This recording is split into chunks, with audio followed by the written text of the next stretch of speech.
গ্রামের নাম ছিল শালবনী। চারদিকে সবুজ ধানক্ষেত, কাঁচা রাস্তা আর পাখির ডাক।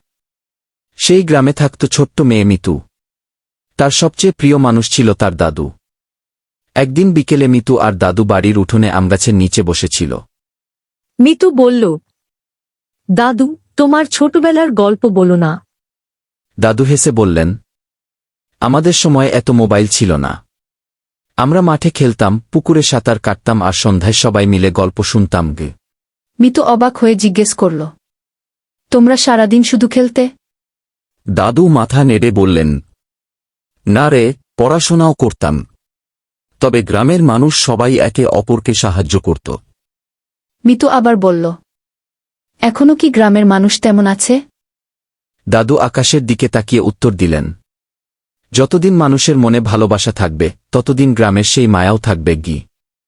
ঠিক তখনই মিতুর মা দূর থেকে ডাক দিলেন, মিতু, খেতে আয়।